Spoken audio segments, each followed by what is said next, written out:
I looked at the picture and I said, oh my goodness. It's a true crime news break in the case. A newly discovered biological daughter of fugitive Bradford Bishop. There's even a mole on the same side of the face. We have the same smile. Could it help lead to this alleged violent killer's capture? I don't think he's a hermit up in the mountains somewhere.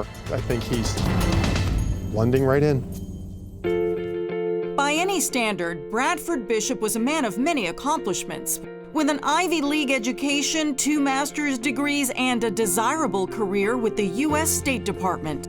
Brad Bishop was a Foreign Service officer, highly intelligent, knew 5 or 6 languages, traveled around the world.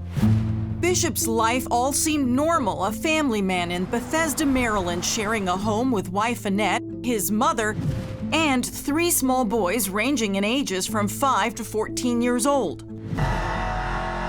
Little did anyone suspect Bradford Bishop was a time bomb.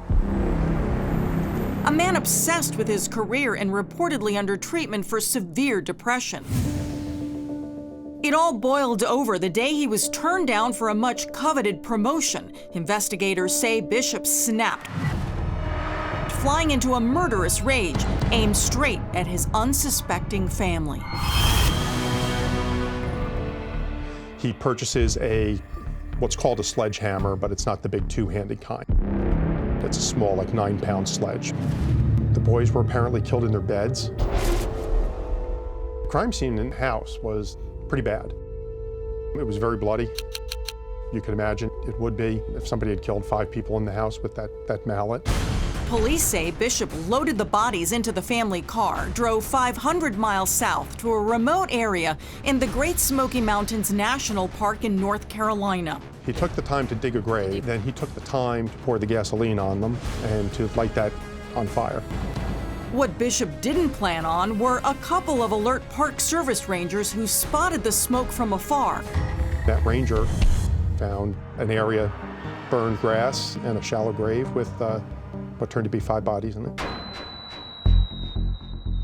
But no sign of Bradford Bishop, who only left his car and plenty of evidence in his wake.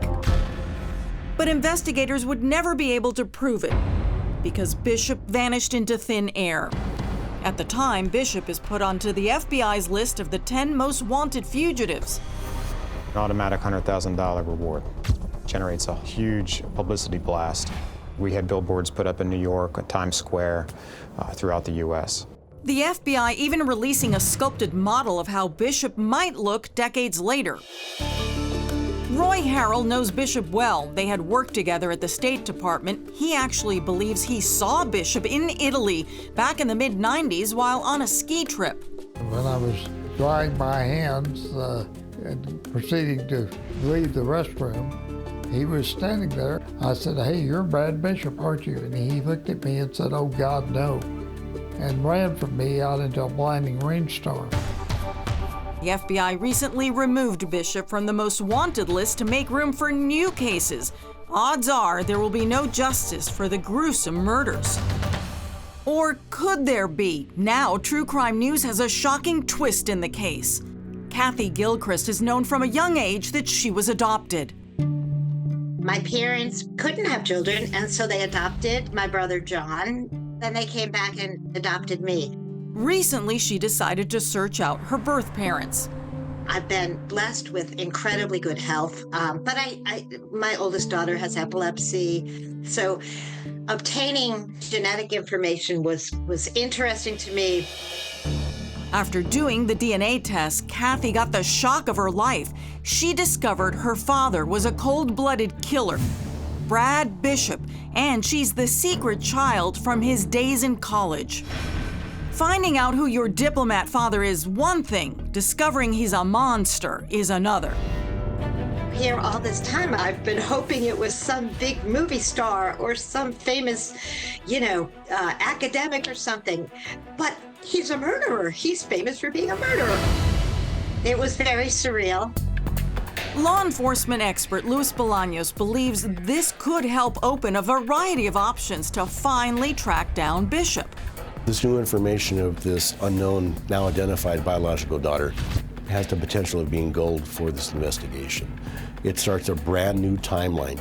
It opens up a complete new direction of family, friends, associates, geographical locations, and so many other variables that could be crucial in identifying the life of Mr. Bishop. Despite what Bishop is accused of, Kathy still wonders about her biological father. He was brilliant. He was well-trained. What happened to him? There's so many theories that he didn't do it. There's theories that the CIA killed him.